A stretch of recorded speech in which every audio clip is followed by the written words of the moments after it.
Welcome to BDS Express. In today's masterclass, we'll be dealing with the guided tissue regeneration, and this is part 3 of mucogingival surgery. So again, this is very important from your exam point of view for your viva as well. So let's see the regenerative procedure. So guided tissue regeneration has been proposed for the attachment procedures. Now, this is how you can see. We are just placing the graft at the affected area. Like here, you can see that there is bone loss, right? This side is okay, but here you can see the bone loss. So what you are supposed to do, you are supposed to raise the flap and you need to put this in this area. Now we'll be seeing how we do it. So first, let's see the indication for this GTR. Aesthetic demand. Obviously, when there is bone loss or recession is there, then aesthetic is compromised. So in order to have this aesthetically sound teeth, then we are supposed to do this procedures. Then single tooth wide deep localized recession is there. In these cases also it is indicated for areas of root sensitivity, right, where you can say repair of recession, it is associated with the repair of the recession as well, right? Now coming on to advantages and disadvantages of these GTR procedures. So advantage, it does not require any secondary donor or surgical site like how we do in the classic techniques.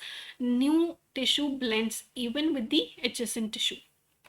Now there are certain disadvantages. So it is a sensitive technique and insurance for additional cost of barrier membrane is required.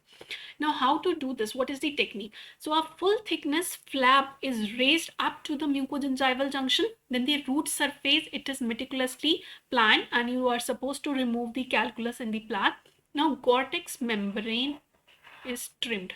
This name is important for your viva and for your MCQs. It is trimmed according to the size of the defect and tied to the tooth surface. Now it should cover at least 2 mm of the marginal periosteum. The flap is then positioned back, or you can say coronally sutured. Now 4 weeks later, the membrane is carefully removed. So this is how you are supposed to perform the GTR procedure, and this question, it came for me as well, GTR. So this is important solely for your short note, or they could be asking the mucogingival surgery in brief, and then they'll be saying that describe in detail the GTR procedure. So you should know how to do this and the technique. Now coming on to modifications. So titanium reinforced membranes, they are used to create the space below the membrane, and resorbable membranes can also be used to prevent a second surgery. Now there is something called pedicle autograft. What are they? So laterally or horizontally displaced flap, they are known as pedicle autograft. Now there are certain advantages and disadvantages of these autografts. So advantages, one surgical site. There is only one surgical site, so this is the main advantage of this laterally displaced flap. Then good vascularity of the pedicle flap and good vascularity of the pedicle flap, again it is repeated. Then disadvantage, possibility of recession at the donor site. Dehiscence or fenestration at the donor site, again it is the disadvantage. Limited to 1 or 2 teeth and 1 surgical site, right? So all these, they are the disadvantages of these pedicle autograft. Coming on to indications and contraindications. So indication, for isolated denuded root when there is sufficient width of the interdental papilla in the adjacent teeth and sufficient vestibular depth. All these, they are the indication. Contraindication, they say presence of deep interproximal pocket, excessive root prominence, deep or extensive root abrasion or erosion, and significant loss of interproximal bone height. All these, they are the contraindication for this procedure, that is lateral displaced flap. Now double papilla flap. So you can see in this image, just raising both the sides of the interdental papilla. So indication is sufficiently wide interproximal plate to work, then insufficient attached gingiva. When periodontal pocket, they are not present.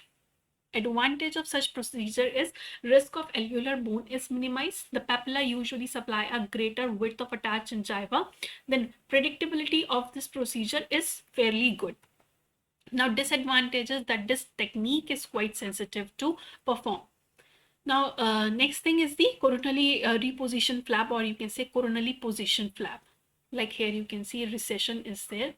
We are just checking the amount of attachment loss, and then we are raising the flap, and then it is positioned back coronally, right? Now here you can see that it is sutured, and this is the final result.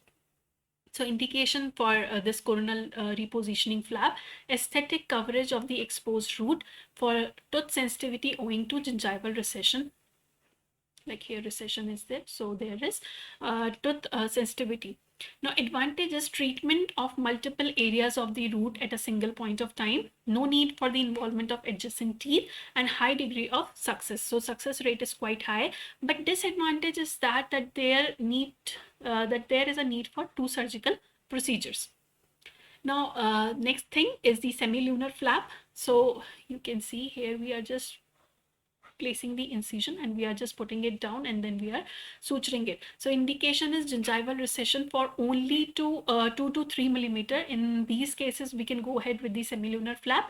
Advantage is no vestibular shortening, no aesthetic compromise of the interproximal papilla, and no need for sutures as well. Disadvantages: inability to treat the large area, because we can only treat like 2 to 3 mm of the recession cases. Need for the free gingival graft if there is any underlying disease.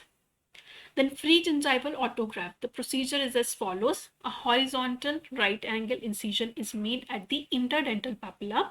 Vertical incision at the proximal 9 angles of the adjacent teeth is given.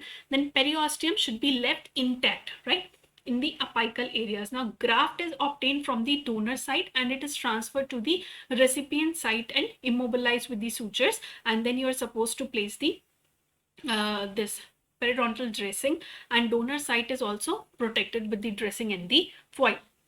Now subepithelial connective tissue graft. For this, the indication where aesthetic is of prime concern, for covering the multiple denuded roots and in the absence of sufficient width of attached gingiva. Advantage for this is cosmetic enhancement, minimal palatal trauma, and increased graft vascularity. Disadvantage is that it is complicated when you are putting the sutures.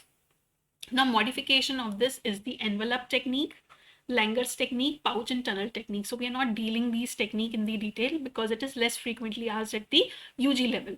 Now there is procuring the graft from the donor side. How it is done? So a partial thickness flap is raised with 2 vertical releasing incision in the palate.